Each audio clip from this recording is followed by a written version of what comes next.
Assalamualaikum warahmatullahi wabarakatuh.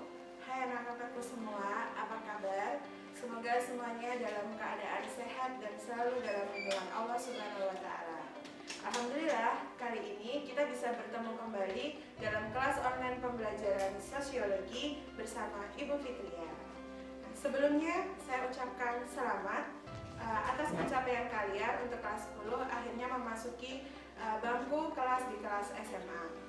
Nah, untuk mata pelajaran sosiologi di kelas 10 SMA ini, nanti untuk pertamanya kita akan belajar mengenai sosiologi sebagai ilmu. Apa sih sebenarnya yang melatar belakangi sosiologi itu sebagai ilmu? Kemudian nanti kalian juga akan belajar tentang bagaimana sih kenapa bisa di masyarakat itu terjadi perbedaan antara penghargaan kepada ilmu sosial dengan ilmu alam. Nah, semuanya akan kita bahas di materi kelas online pembelajaran sosiologi kali ini. Nah, inilah anak-anak bab 1 materi sosiologi di kelas 10 dengan judul Sosiologi sebagai ilmu tentang masyarakat. Dalam bab ini, kalian akan mempelajari pengertian sosiologi, kemudian ada objek kajian sosiologi, kemudian ciri sosiologi sebagai ilmu, dan yang terakhir nanti kalian juga akan belajar tentang lahirnya sosiologi di dunia atau awal mula masuk ke negara kita Indonesia. Nah, untuk yang pertama, kita akan belajar dulu tentang sosiologi sebagai ilmu yang masuk ke dalam subbab pertama yaitu pengertian sosiologi. Sosiologi adalah ilmu yang mengkaji tentang interaksi manusia dengan manusia lainnya, baik itu dalam kelompok maupun secara individu, dan produk yang timbul dari interaksi tersebut seperti nilai, norma, dan kebiasaan. Atau secara sederhananya, sosiologi itu adalah ilmu yang mempelajari tentang masyarakat. Karena masyarakat dengan segala dinamikanya itu sangat unik sehingga ketika dipelajari maka akan muncul banyak dampak yang timbul dari interaksi di masyarakat. Kemudian untuk selanjutnya kita juga akan belajar tentang apa sih yang menyebabkan atau syaratnya apa yang telah dipenuhi sehingga sosiologi itu bisa disebut sebagai ilmu. Sosiologi disebut sebagai ilmu karena memiliki sifat ada 4. Yang pertama yaitu empiris, yang kedua teoritis, yang ketiga kumulatif, dan yang keempat adalah non-etis. Kemudian, untuk slide selanjutnya, kalian juga akan belajar tentang objek dan tujuan sosiologi. Apa itu objek dan tujuan sosiologi? Objek sosiologi pada intinya adalah masyarakat itu sendiri. Tujuannya apa? Tujuan kita belajar sosiologi adalah meningkatkan daya dan kemampuan manusia dalam menyesuaikan diri dengan lingkungannya. Kalau anak-anak yang belajar ilmu seni mereka dituntut mempunyai sense of art. Kalau kalian sebagai anak ilmu sosial, maka setelah belajar sosiologi, harapannya dalam diri kalian itu tumbuh yang namanya suatu kepekaan sosial. Yang dalam istilah lainnya kita kenal dengan istilah sense of social. Ini adalah gambaran tentang bagaimana masyarakat yang ada di Indonesia. Ini saya ambil salah satu gambar tentang banyaknya masyarakat yang sedang menunggu untuk menggunakan pesawat ini sedang ada di bandara. Nah, ada banyak sekali pengertian masyarakat menurut para ahli, tetapi tidak mungkin kan kita akan menghafal semuanya. Maka dari itu cukup satu saja yang kalian pahami bahwa pengertian masyarakat yang kita ambil adalah yang dari Solo Sumarjan. Yaitu masyarakat adalah orang yang hidup bersama dan menghasilkan kebudayaan. Jadi mustahil kita menjadi bagian masyarakat apabila kita tidak hidup bersama. Karena sejatinya kemampuan manusia itu sangat terbatas, sehingga selalu membutuhkan interaksi atau bantuan orang lain. Jadi sekali lagi sebagai anak ilmu sosial, kalian harus paham dan harus punya apa yang dinamakan dengan sense of social.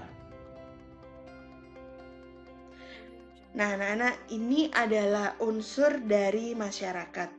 Jadi kenapa sih bisa disebut suatu masyarakat? Seperti yang tadi sudah dijelaskan, kita tuh hidup bersama dan menghasilkan kebudayaan. Nah, ini adalah ada 9 unsur masyarakat. Yang pertama ada kepercayaan dan pengetahuan, yang kedua perasaan, yang ketiga ada tujuan, yang keempat ada kedudukan dan peran, kemudian yang kelima ada norma, keenam pangkat, 7 kekuasaan, 8 sanksi, dan 9 ada fasilitas. Nah, 9 unsur ini membentuk satu kesatuan yang kita kenal dengan masyarakat. Diri kita pun juga termasuk bagian dalam masyarakat. Nah, kemudian karena sosiologi itu sudah memenuhi syarat sebagai ilmu, seperti yang sudah kami sampaikan tadi di depan, nah ini adalah pokok bahasan sosiologi. Ada dari Emile Durkheim yang berkaitan dengan fakta sosial, kemudian ada Max Weber kaitan dengan tindakan sosial, kemudian nanti juga ada Wright Mills kaitan dengan sociological imagination, kemudian ada dari Peter L. Berger kaitannya dengan realitas sosial. Untuk penjelasan lebih lanjutnya, kalian bisa sambil membaca buku kalian ya. Nah, kemudian ini adalah sejarah perkembangan sosiologi. Fokuskan kalian kepada yang nomor 1, yaitu revolusi industri. Nah, revolusi industri ini sangat besar pengaruhnya terhadap lahirnya perkembangan ilmu sosiologi. Jadi, kalau ditanya sebenarnya sosiologi itu lahir di mana? Sosiologi itu lahir sangat dekat dengan dunia Eropa karena diawali dengan satu momentum, yaitu adanya revolusi industri di Inggris di abad ke-17. Mungkin kalian masih ingat tentang revolusi industri di Inggris di abad 17 itu mengubah semua struktur di masyarakat, yang mana pada waktu itu masyarakat itu menggunakan tenaganya untuk mengerjakan sesuatu dibantu oleh tenaga hewan. Tetapi setelah ditemukannya mesin uap oleh James Watt, kemudian itu semua berubah. Tenaga manusia dan tenaga hewan akhirnya digantikan oleh tenaga mesin dan era industri. Nah, kemudian revolusi industri inilah yang menyebabkan munculnya suatu masalah baru. 1. Pengangguran. Karena yang tadinya membutuhkan banyak tenaga manusia, sekarang hanya sedikit manusia yang dibutuhkan tenaganya karena sudah tergantikan oleh mesin. Nah, yang dengan adanya pengangguran ini kemudian menimbulkan masalah-masalah baru. Masyarakat yang tadinya punya penghasilan, akhirnya penghasilannya hilang. Kemudian dia tidak bisa makan. Akhirnya karena dia miskin, timbullah masalah kemiskinan. Karena dia tidak bisa mencukupi kebutuhan hidupnya dalam hal makan, minum, dan lain sebagainya, akhirnya mulai muncullah penyakit-penyakit dan mulai muncullah istilah gelandangan, kemudian anak jalanan, dan lain sebagainya. Padahal pada waktu itu belum muncul yang namanya ilmu sosiologi. Pada waktu abad 17 itu hanya muncul ilmu alam. Nah, masalah-masalah sosial yang muncul ini tidak bisa diselesaikan oleh ilmu alam pada waktu itu. Makanya mulai muncullah istilah sosial. Istilah sosial itu adalah istilah yang pertama kali dikemukakan. Nah, kemudian nanti kita juga akan belajar terkait dengan Bapak Sosiologi. Siapa sih yang sebenarnya disebut dengan Bapak Sosiologi? Yang disebut dengan Bapak Sosiologi itu adalah Auguste Comte. Nah, karena dia menyebut sosiologi itu dengan 2 istilah menurutnya, yaitu dengan kata sosius dan logos. Sosius sendiri itu berarti kawan atau teman, logos itu yang berarti ilmu. Jadi kalau dirangkai menurut Auguste Comte, sosiologi itu adalah ilmu yang mempelajari kawan atau teman, atau dalam hal ini bisa kita terjemahkan dengan ilmu yang mempelajari tentang masyarakat. Sudah semakin paham pasti ya kalian?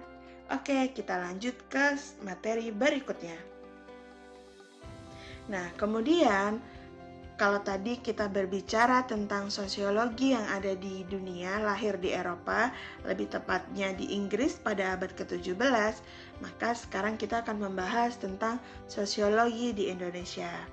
Nah, perkembangan sosiologi di Indonesia itu sangat signifikan setelah terjadinya peristiwa proklamasi kemerdekaan pada tanggal 17 Agustus 1945. Nah, kemudian kuliah sosiologi pertama dalam bahasa Indonesia itu diberikan oleh Sunario Kolopaking pada tahun 1948 di Akademi Ilmu Politik Yogyakarta. Nah, kampus Akademi Ilmu Politik Yogyakarta ini sekarang berubah menjadi Fakultas Ilmu Sosial dan Ilmu Politik di Universitas Gadjah Mada.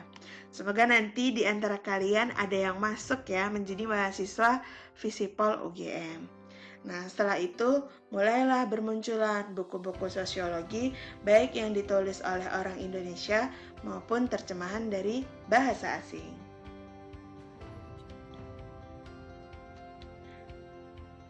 Nah, kemudian untuk kaitan dengan kedudukan sosiologi dengan ilmu lainnya. Jadi, antara ilmu alam, ekonomi, antropologi, dan sejarah itu sangat berkaitan. Nah, slide yang tampil ini seperti gambaran diagram Venn yang ada di ilmu matematika. Jadi, sosiologi itu bersinggungan dengan ilmu ekonomi, ilmu alam, antropologi, dan sejarah. Nah, untuk mencari bagaimana hubungan sosiologi dengan ilmu lainnya, ini adalah tugas kalian. Jadi, kalian silahkan mencari apa hubungan antara sosiologi dengan ilmu alam, kemudian ilmu ekonomi, kemudian antropologi, dan sejarah. Bu Fitri tunggu ya. Nah, anak-anakku semua, itu tadi materi di kelas pembelajaran online sosiologi. Besar harapan dari Bu Fitria, kelas pembelajaran online ini bisa menemani saat-saat kalian ketika belajar selama pandemi. Jadi belajar kalian di rumah, jadi jangan sampai itu mengurangi semangat kalian. Dan pesan terakhir dari Bu Fitri, jangan lupa untuk tetap menjaga imun dan jaga iman kalian. Sekian dari Bu Fitri, sampai jumpa. Assalamualaikum warahmatullahi wabarakatuh.